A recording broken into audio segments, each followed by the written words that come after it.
In front of reporters, Representative Yoho called me, and I quote, a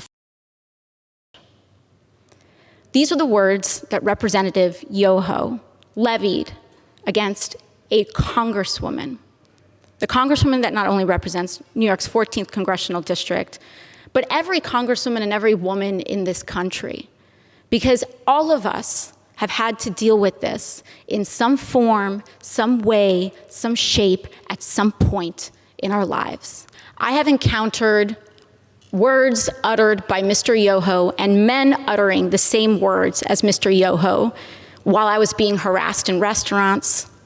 I have tossed men out of bars that have used language like Mr. Yoho's. And I have encountered this type of harassment riding the subway in New York City. This is not new, and that is the problem. Mr. Yoho was not alone. He was walking shoulder to shoulder with Representative Roger Williams. And that's when we start to see that this issue is not about one incident. It is cultural.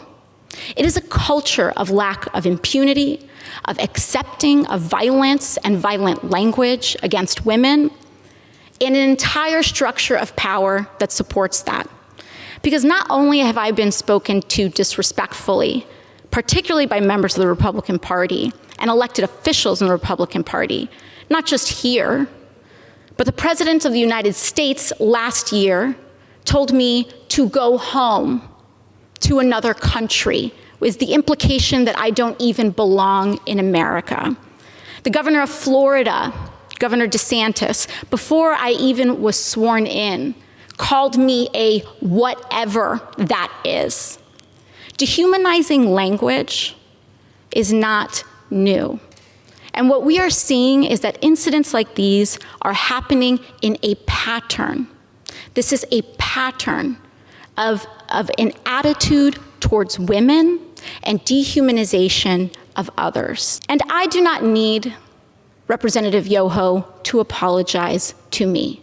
Clearly, he does not want to. Clearly, when given the opportunity, he will not. And I will not stay up late at night waiting for an apology from a man who has no remorse over calling women and using abusive language towards women. But what I do have issue with is using women, our wives and daughters, as shields and excuses for poor behavior. Mr. Yoho mentioned that he has a wife and 2 daughters. I am 2 years younger than Mr. Yoho's youngest daughter. I am someone's daughter too. My father, thankfully, is not alive to see how Mr. Yoho treated his daughter.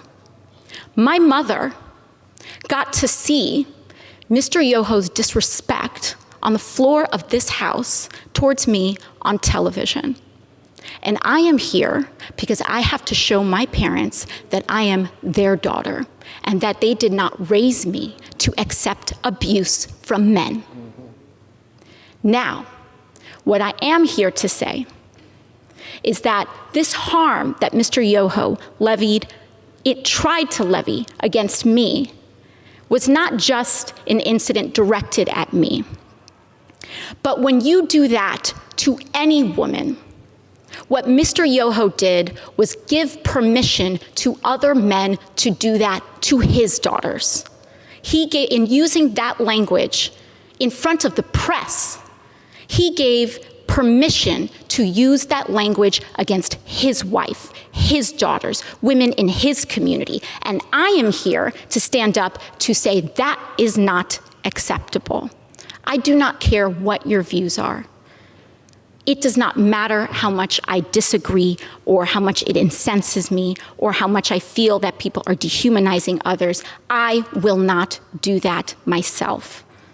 I will not allow people to change and create hatred in our hearts.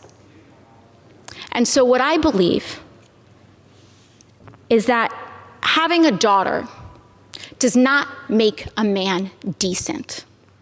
Having a wife does not make a decent man. Treating people with dignity and respect makes a decent man. And when a decent man messes up, as we all are bound to do, he tries his best and does apologize. Not to save face, not to win a vote. He apologizes genuinely to repair and acknowledge the harm done so that we can all move on.